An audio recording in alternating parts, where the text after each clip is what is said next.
ओम शांति। ओम शांति। आज 15 तारीख के मीठे बाबा के महावाक्य हैं।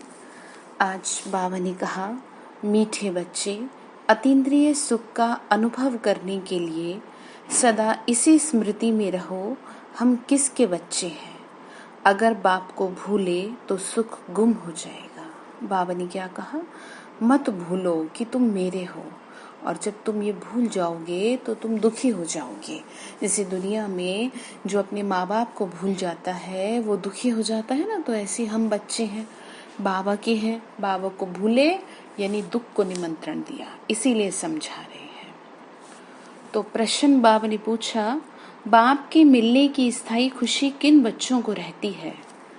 तो आंसर है, जिन बच्चों ने एक से सर्व संबंध जोड़े हैं, जो एक बाप की याद में रहने की ही मेहनत करते हैं, किसी देहधारी को याद नहीं करते, उन्हें ही स्थायी खुशी रहती है।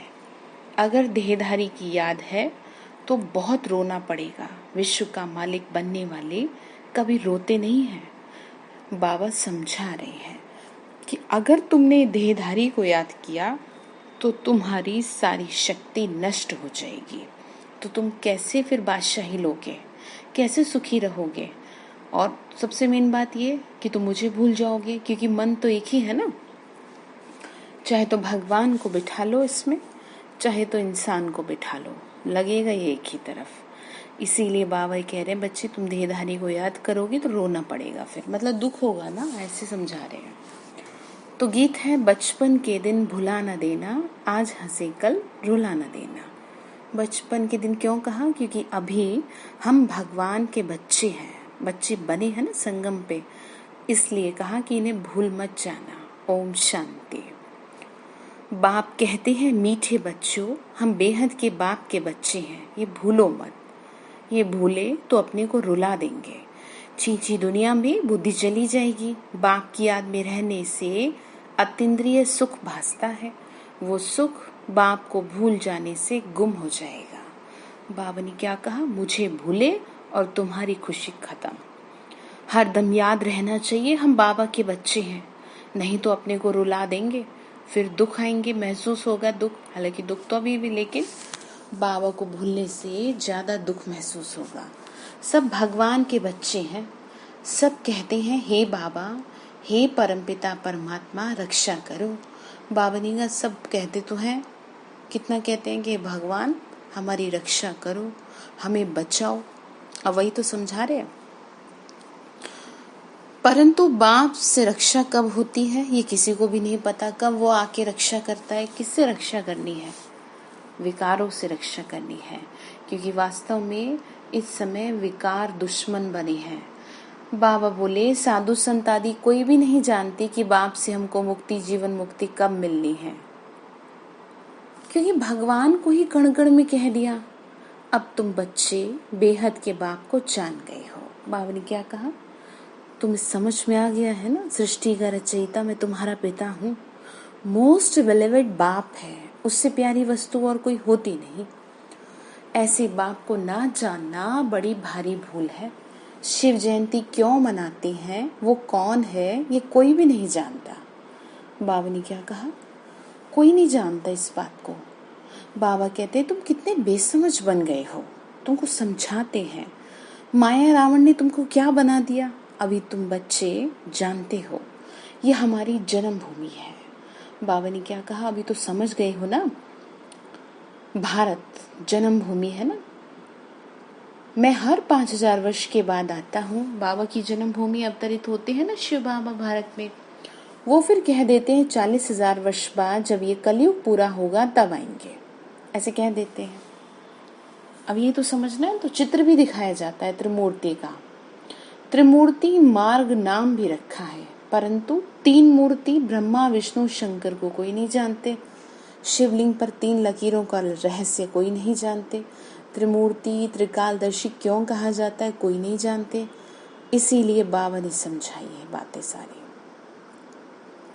ब्रह्मा करके क्या गया, विष्णु और शंकर क्या करते हैं, कहाँ रहते हैं, कुछ भी नहीं जानते। बाबा ने बताया ना, ब्रह्मा द्वारा स्थापना, विष्णु द्वारा पालना और शंकर द्वारा महाविनाश।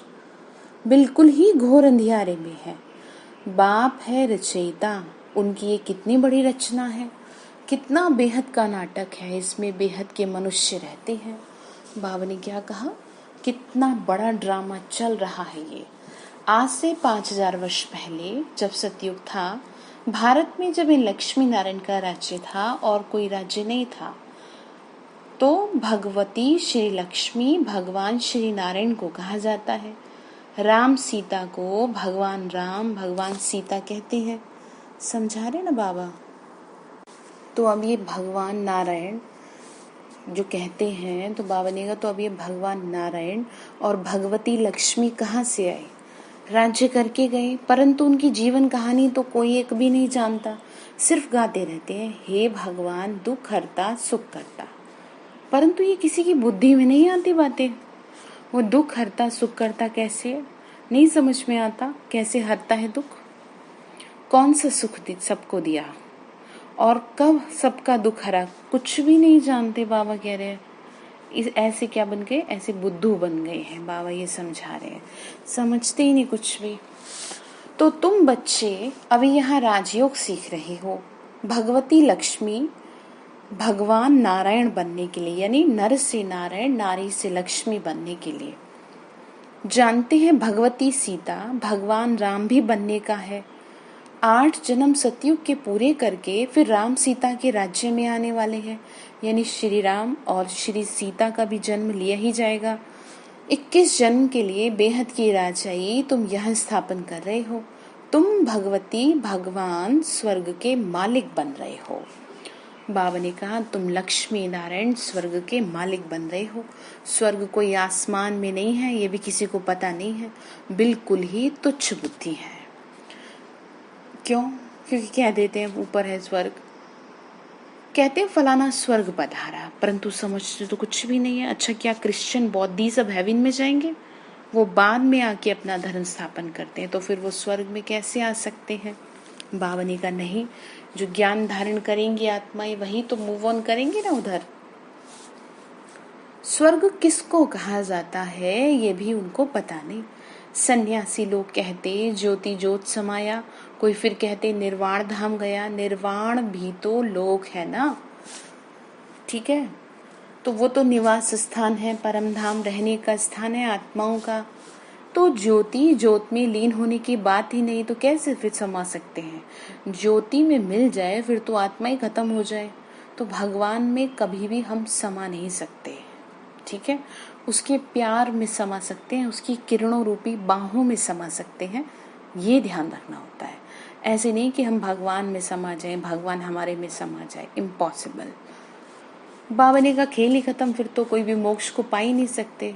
तो गीत का अर्थ भी कोई नहीं समझते, न जीवन मुक्ति का अर्थ समझते, न आत्मा परमात्मा का अर्थ समझते, जो मुंह में आया बस वो कह देते हैं। तो बाप कहते हैं तुम्हारी शक्ल तो मनुष्यों की है, जो इन देवताओं की भी थी। सतयुग आदि में देवताएं थे, उन्हों का 2500 वर्ष राज्य चला, बाकी 2500 वर्ष की बात है। बाबा ने क्या कहा, 2500 वर्ष यानी सतयुग और त्रेता में राज्य चला। 5000 वर्ष के बदले मनुष्य कह देते लाखों वर्ष कल्प की आयु है, परंतु तुम्हारी बात समझने के लिए भी नहीं आएंगे। बाबा ने कहा इस समय बुद्धि इतनी नष्ट हो चुकी है, तुच्छ हो चुकी है कि समझेंगे नहीं। तो बाबा ने कहा देखो, हाँ आएंगे भी वही, फिर कौन आएगा? जिन्होंने कल पहले आके समझा। पहले तो समझाना है। क्या समझाना है? एक है हद का सन्यास, दूसरा है बेहद का सन्यास। हमने बेहद का सन्यास किया है। हमने हद का सन्यास से मतलब है हमने कोई घर बार नहीं छोड़ा है, भगवा कपड़े धारण नहीं किए हैं, समाज को नहीं छोड़ा है, हमने विकारों को छोड़ा है। हमने बेहद का सन्यास किया है, सृष्टि में रहते हुए सृष्टि से वैराग्य किया है। तो यही बाबा समझा रहे। जो सन्यासी लोग घर बार छोड़ जाएं, जंगल में रहते हैं, पहले पहले वो सतो प्रधान थे, फिर अब तमो प्रधान बने हैं। तो जंगलों से लौट कर आए, फिर बड़े बड़े महल बनाए। होता है ना आजकल, पहले के टाइम में रहते थे ऋषि मुनि, बहुत तपस्वी आत्माएं थी, अभी नहीं है। इन सन्यासियों ने भी पवित्रता के आधार पर भारत को थमाया जरूर है। तभी शास्त्रों में वर्णित है, संत न होते संसार में तो जल मरता संसार। लेकिन ये जो संत रहे ये प्राचीन समय के रहे। जैसे गौतम बुद्ध की अगर हम बात करें, स्वामी विवेकानंद की बात करें, बहुत अच्छे अच्छे ऋषि रहे हैं। अभी तो ऋणचक मात्र भी नहीं है, तो क्या सृष्टि को थमाएंगे। उनकी वजह से ही तो बहुत लोगों की आशाएं टूट जाती हैं। तो इसलिए बाबा ने कहा, तो भारत की सेवा की शुरुआत में जो आत्माएं आई, ये संन्यास धर्म नहीं होता तो भारत एकदम विकारों से जल मरता।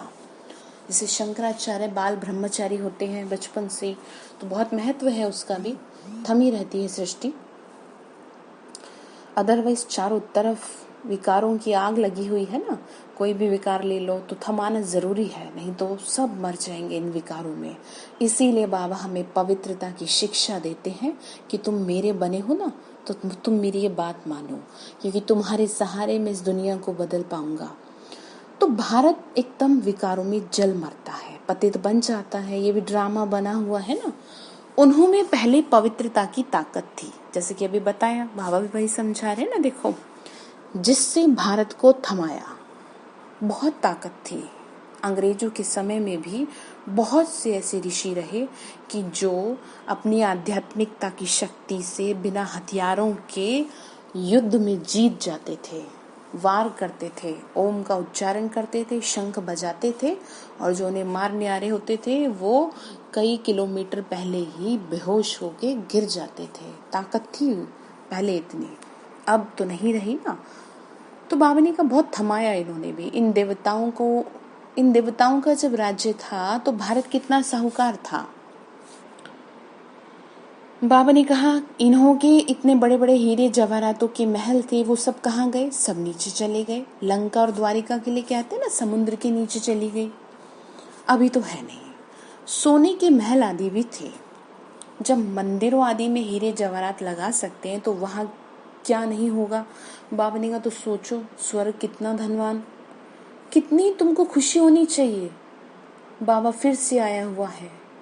कहते हैं बाप को याद करो, याद एक कोई तो करना है जिससे विक्रम विनाश होने हैं, परंतु वो भूल जाते हैं और देहधारी की याद आ जाती है। तो देहधारी की याद से तो कुछ फायदा नहीं। बाबा ने कहा, बच्चे तुम क्यों किसी को फालतू में दिमाग लगा रहे हो? तुम्हें क्या मिलेगा बताओ? क्यों अपनी एनर्जी वेस्ट कर रहे हो लोगों को याद कर करके? है तो बाबा ने कहा, देहधारी की याद से फायदा कुछ नहीं है। जो मेरे से शक्ति लेते हो सारी वेस्ट कर देते हो इंसानों को याद करके, मनुष्य को याद करके। तो बाप कहते मामे कम याद करो, किसी भी देहधारी को नहीं। अम्मा मरे तो भी हलवा खाना। अब इसका मतलब ये नहीं है कि किसी की डेथ में जाके हम हलवा बना के खाएंगे। इसका मतलब ये है कि आत्मा ने अपना हिस्सा पूरा किया, वो शरीर छोड़ चली गई, तो कोशिश करनी है स्वयं को मजबूत बनाना है। ठीक है, बाबा हमें समझाते ना, सबका सब कुछ छूटेगा। तो इसलिए बाबा कह रहे हैं, बच्चे तुम क्यों दुखी होते हो? उस आत्मा का जितना पार्ट था वो पूरा हुआ, अफसोस क्या करना। पर इसके लिए बहुत तपस्या की जरूरत है, जीतना पड़ेगा ना इस विकार को। मोह भी एक विकार है। तो बाबा ने कहा, एक बाप की आस से कमाई है। हम शिव बाबा के बच्चे हैं, उनसे वर्षा लेना है। इस समय बाप को याद नहीं किया तो फिर बहुत पछताना पड़ेगा, रोना पड़ेगा। जानते हैं क्यों? क्योंकि अभी समझा रहे हैं। कितना समझा रहे हैं, क्यों तपस्या के लिए कह रहे हैं, इसीलिए तो कह रहे।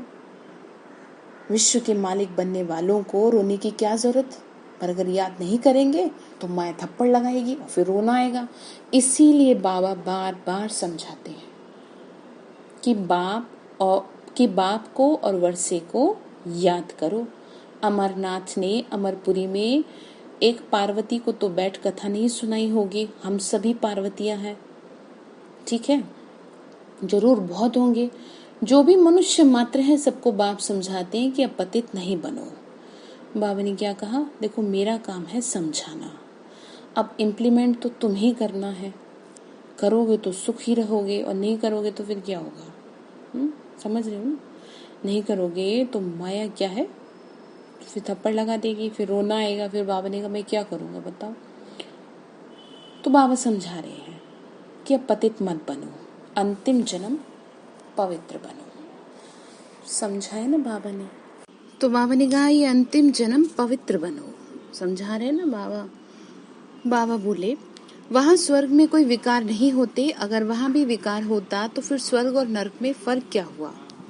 देवी देवताओं की महिमा गाते हैं, सर्वगुण संपन्न 16 कला संपूर्ण। भगवान आकर भगवान भगवती ही तो बनाएंगे ना, सिवाय भगवान के कोई बना न सके। बाबा ने कहा देवताओं की महिमा में गाया जाता है तो मैं तुम्हें बना रहा हूँ ना इस लायक। यथा राजा रानी तथा प्रजा भी वही होगी, परंतु भगवान भगवती कहा नहीं जाता, इसीलिए कहा जाता है आदि सनातन देवी देवता धर्म। बाबा ने कहा ये किसी को पता नहीं है, इनकी ब्रह्मा की आत्मा को भी बाप समझाते हैं। बाबा क्या बोले, मैं ब्रह्मा को भी समझाता हूँ, तुम्हें भी समझाता हूँ। एक बाप की और एक दादा की 2 आत्माएं है ना। एक आत्मा 84 जन्म लेती है, दूसरी आत्मा पुनर्जन्म रहित है। मतलब जन्म लेते ही नहीं, बाबा थोड़ी शिव बाबा कोई जन्म लेते हैं। बाप कभी पुनर्जन्म नहीं लेते, एक ही बार आके सारे विश्व को पवित्र बनाने के लिए क्या करते हैं, सिखाते हैं राजयोग। ठीक है, राजयोग सिखाते हैं। बाप तुमको समझाते हैं मैंने इनमें प्रवेश किया है, ये 84 जन्म भोग आए हैं, मतलब ब्रह्मा बाबा। अब इनके बहुत जन्मों का ये अंतिम जन्म है। अब मैं निराकार हूँ तो कैसे आके बच्चों को राजयोग सिखलाऊं। बाबा ने क्या कहा, ये बहुत जन्मों के अंत का जन्म है, निराकार होने की वजह से माध्यम लेना पड़ रहा है। प्रेरणा से तो कुछ हो न सके, कृष्ण भगवान वाच तो हो न सके, वो कैसे हो सकता है, वो तो है ही सतयुग का प्रिंस। 16 कला संपूर्ण फिर त्रेता में होते हैं, 14 कला संपूर्ण फिर द्वापर में। कृष्ण को क्यों ले गए, बाबा समझा रहे हैं कैसे नीचे धीरे धीरे धीरे धीरे उतरते हो। द्वापर में कृष्ण को ले गए, द्वापर के बाद तो कलयुग आया, तो समझने थोड़ी तो बुद्धि लगाए ना, तो उनको तो पहले आना चाहिए ना। तो बाप समझाते हैं पहले बाप को याद करो, नहीं तो माया एकदम थप्पड़ मार देगी। बाबा को याद नहीं करेंगे तो फिर थप्पड़ लगेगा, किसका, माया का, उदास कर देगी आपको। छुई मुई का एक झाड़ होता है, हाथ लगाओ तो मुरझा जाए, तुम्हारा भी ऐसे ही हाल होता है। बाप को याद नहीं किया, खलास, याद नहीं करेंगे मुरझा जाएंगे। इसीलिए इतना जोर दिया जा रहा है याद पे कि कुछ भी करो याद करो। गीत में भी सुना, बचपन के दिन भुला नहीं देना, बाप को भूले तो वहां कहीं ना कहीं चोट लग जाएगी। मतलब माया किसी न किसी रूप में आके आपको चमाट लगा देगी, आपकी खुशी नष्ट कर देगी, चाहे कारण कोई भी बने, वो मैटर नहीं करता, बस आपकी खुशी नष्ट होनी चाहिए, माया का काम ये है। गीत में भी सुना ना, बचपन के दिन भुला नहीं देना, बाप को भूले तो कहीं ना कहीं चोट लग जाएगी। बाबा कहते तुम हमारे बच्चे हो, ये शरीर तो विष से पैदा हुआ, वो इनके लौकिक माँ बाप हैं, ये तो पारलौकिक बाप और इनको फिर अलौकिक बाप कहा जाता है। बाबा समझा रहे ब्रह्मा बाबा को अलौकिक, तो ये हद का था फिर बेहद का बन गया। अभी देखो लौकिक बच्ची निर्मल शांता दादी जी के बारे में कह रहे हैं, बैठी हैं, ये लौकिक भी है तो अलौकिक भी है तो पारलौकिक भी है। समझ रहे ना कैसे, ब्रह्मा बाबा की बेटी, ज्ञान मिला तो बाबा से ज्ञान मिला, ठीक है, वो अलौकिक हो गया। शिव बाबा की बच्ची होने के नाते पारलौकिक हो गया और ब्रह्मा बाबा की बेटी होने के नाते लौकिक हो गया। तो समझा दिया है। बाकी शिव बाबा के तो भाई बहन है नहीं, बाबा ने कहा मेरे तो थोड़ी ऐसे कोई लौकिक, ना लौकिक ना अलौकिक ना ही पारलौकिक, तीनों ही कॉन्सेप्ट को समझे कितना फर्क है। एक बाप का बनना मासी का घर नहीं है, ऐसे बाप से संबंध जोड़ना है, टाइम लगता है। शिव बाबा की याद में रहना बड़ी मेहनत है। कई 50 वर्ष रहने वाले भी सारा दिन शिव बाबा को याद भी नहीं करते। बाबा ने क्या कहा, कई 50 वर्ष से रहने वाले भी, मतलब इतना समय हो गया तब भी ऐसे भी हैं, और सबको भूल एक को याद करना बहुत बहुत मेहनत है।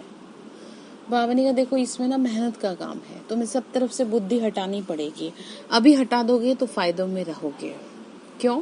क्योंकि समय और हालात ऐसे बनेंगे फिर मजबूरी में आपको दिमाग हटाना पड़ेगा। जैसे कि कोई आपको कष्ट दे दे, कोई दुख दे दे, तो जबरदस्ती भूलने की कोशिश करते हैं ना, उसे वो हो नहीं पाता आपसे। तो या तो आप इस चीज का इंतजार कर रहे हैं, ऐसा तो नहीं है ना। तो इसीलिए खुशी खुशी सबसे बुद्धि हटा दो और सबको भूल एक बाप को याद करना बहुत बहुत मेहनत है।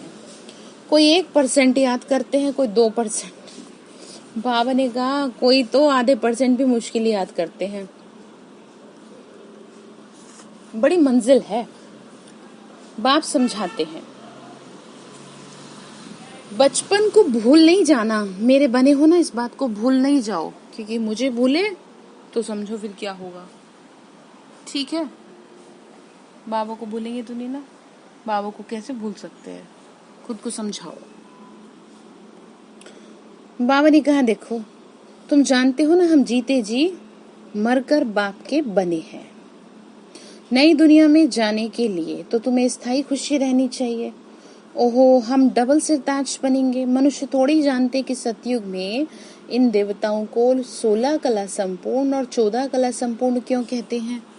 बावनी का लोगों को थोड़ी पता है क्यों 16 कला कहा है, क्यों 14 कहा है।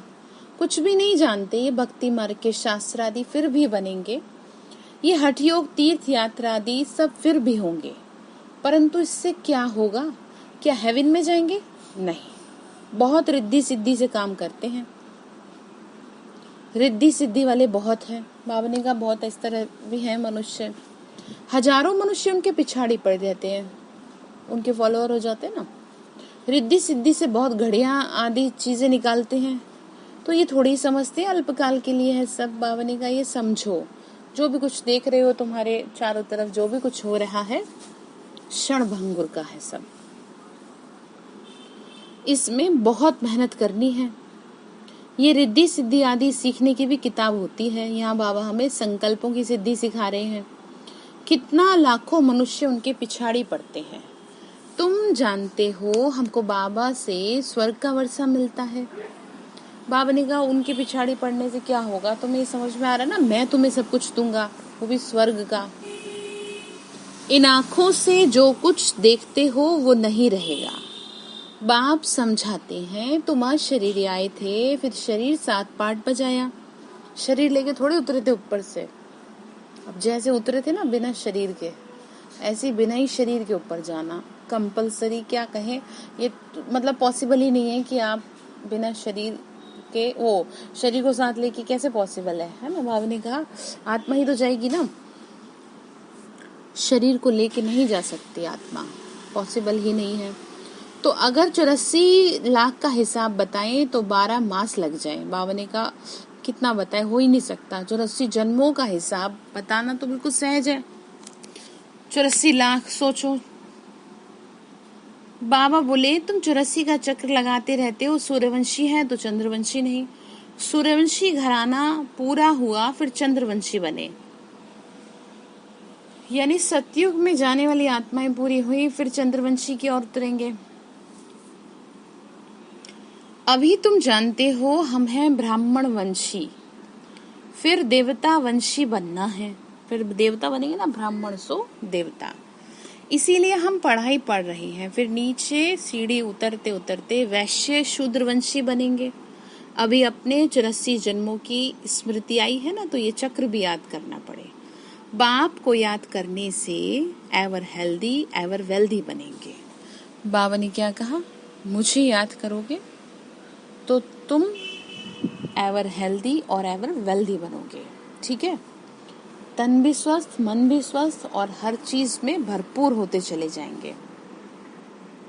पाप कट जाएंगे, चक्र को जानने से चक्रवर्ती राजा बन जाएंगे। मुझे याद करेंगे तो तुम जानते हो ना, ये पुरानी दुनिया कब्रिस्तान बननी ही है, कुछ भी नहीं रहेगा, खत्म हो जाएगा।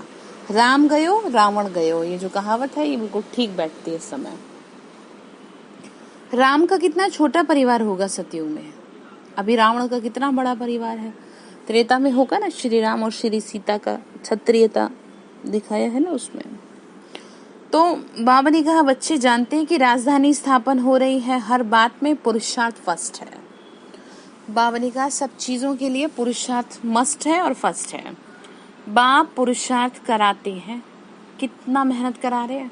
फिर कहते हैं मुझे बच्चे याद करो। जिस बाप से अथाह स्वर्ग की बादशाही मिलती है, क्या उनको याद नहीं करेंगे?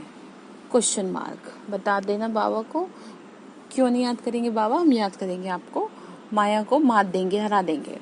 बाप स्मृति दिलाते हैं कि तुम स्वर्ग के मालिक बनते थे, अब फिर से पुरुषार्थ कर स्वर्ग के मालिक बनो। ठीक है।